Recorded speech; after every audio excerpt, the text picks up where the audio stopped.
मनुष्य जो है, चाहे मनुष्य हो चाहे भगवान, कहते हैं कि कभी किसी को भी घमंड नहीं करना चाहिए। अहंकार सर्वदा नष्ट करता है इंसान को।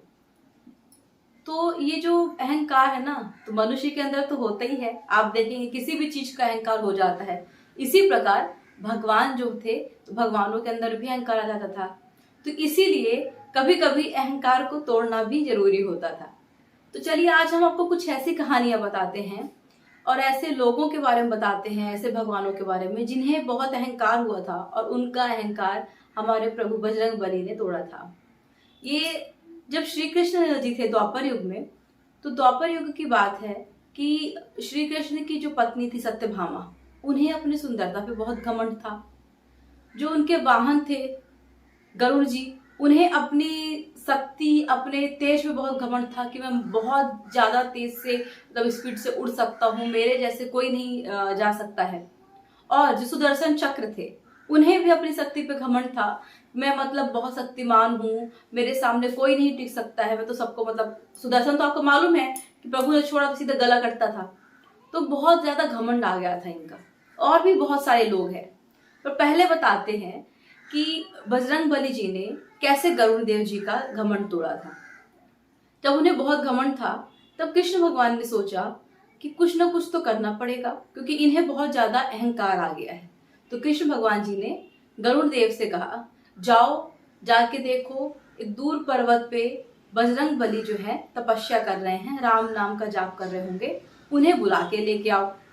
जब वो जाते हैं बुलाने, तो बोलते हैं कि श्री कृष्ण आपको बुलाए हैं, बजरंग बली जाते ही नहीं, है ना। और बहुत उधम उधर उधर कहते हैं ना, कूदना इधर उधर सब करना है, बहुत बदमाशी करते हैं और वो वहां से चले आते हैं। गरुड़ देव आके कृष्ण भगवान से बोलते हैं कि प्रभु, वो तो बहुत नटखट हैं और वो तो आते ही नहीं है, वो अपने धुन में ही है, हम बताएं कृष्ण भगवान को बुलाए हैं। तो उन्होंने कहा कि तुम जाके अब ये बोलो कि श्री राम ने बुलाया है। जैसे ही गरुड़ देव जाते हैं और बजरंग बली से बोलते हैं कि चलिए, आपको प्रभु आपके प्रभु श्री राम ने आपको बुलाया है, इतना सुनते ही दोनों साथ में उड़े। और गरुड़ देव देखते हैं पीछे, तो बजरंग बली नहीं दिखते। तो मन ही मन मुस्कुराते हैं, सोचते हैं मेरे से ज्यादा कौन तेज होगा, पीछे आ रहे होंगे पवन पुत्र। और उन्हें क्या पता कि पवन पुत्र तो पहुंच गए थे कृष्ण भगवान जी के पास। और अब बारी आती है सुदर्शन जी की, जो द्वारपाल का काम कर रहे थे। कृष्ण भगवान जी ने बोला कि सुदर्शन, तुम तो बहुत ताकतवर हो, तो एक काम करो, तुम जाओ हमारे कक्ष के बाहर पहरा देना, किसी को भी अंदर आने की अनुमति नहीं है। सुदर्शन ने वही किया, वो पहरेदारी कर रहे थे। जब बजरंग बली आते हैं, उन्होंने रोका, और बजरंग बली क्या करते हैं पता है, उन्हें अपने मुख में रख लेते हैं, जैसे उन्होंने सूर्यदेव को रखा था। और अब कृष्ण भगवान के पास पहुंच जाते हैं बजरंग बली। जब बजरंग बली सत्यभामा जी को देखते हैं कृष्ण भगवान के साथ, तो कहते हैं, प्रभु ये दासी आपके साथ कौन है। तब सत्यभामा का घमंड जो है खत्म हो जाता है। उन्हें घमंड था कि मैं बहुत सुंदर हूं। तो कृष्ण भगवान बोले कि तुम यहां आ गए अंजनी पुत्र हनुमान, वो कहाँ है, गरुड़ कहाँ है। बोले वो तो आ रहे होंगे, मुझे लेने गए थे। अब बोले बाहर से अंदर कैसे आ गए, हमारे परम शक्तिशाली सुदर्शन आपका पहरा दे रहे थे। तो मुख खोल सुदर्शन निकल गया आ गए। अब बोले कि आप इतनी सुंदर रूपवान जो सत्यभामा है हमारी पत्नी प्रिय, आप उनको दासी की उपाधि दे दिए। बोले अरे इनसे, ये तो दासी की उपाधि के लिए, हमारी तो माता सीता कितनी सुंदर है। तब जो है इन तीनों लोगों का घमंड टूटा। गरुड़ जी को लगा कि मुझे घमंड था कि मैं बहुत तेज उड़ सकता हूँ, बहुत स्पीड है उनकी, पर ऐसा नहीं था। जो अंजनी जी थे, हनुमान जी थे, वो बहुत तेज से किए, उनका घमंड टूट गया। सुदर्शन जी का घमंड टूट गया और साथ ही साथ सत्यभामा जी का घमंड भी टूट गया। इसी प्रकार जब राम जी का समय था, तो रावण को भी बहुत घमंड था। उन्हें अपने सोने की लंका का, कि सोने की लंका है, हमारी लंका में बहुत लोग हैं, बहुत चीजें। बजरंग बली ने क्या किया, कुछ नहीं। गए, जब बजरंग बली को पकड़ा गया था, उनके पूंछ पे जब कपड़ा लगाने लगे, तो कहे कि क्या है, बजरंग बली जो बंदर होते हैं, तो सबकी मान, कहते हैं आन मान शान होता है उनका पूंछ। बोले इसकी शान में ही हम प्रहार करेंगे। कपड़ा लगाते हैं तो लंका के सारे कपड़े खत्म हो जाते हैं, उनके पूंछ में लगते रहते।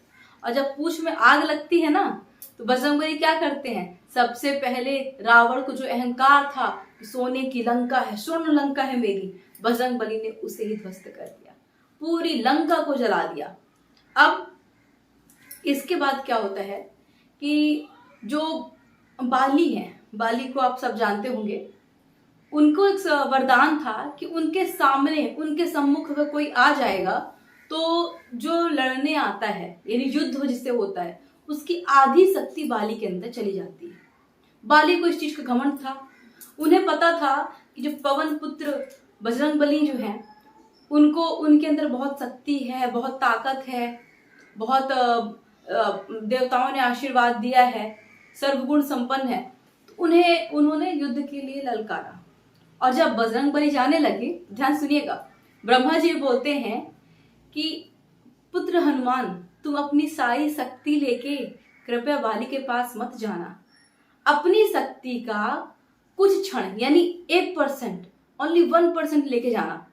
बजरंगबली अपनी शक्ति का सोचिए 1% लेके जाते हैं, उस 1% का आधी शक्ति जब बाली के शरीर में ट्रांसफर होती है ना, बाली के शरीर में जाती है, तो बाली सहन नहीं कर पाते, उन्हें लगने लगता है कि उनका शरीर अंदर से फटने वाला है। सोचिए इतनी शक्ति थी, और वो युद्ध से हट जाते हैं।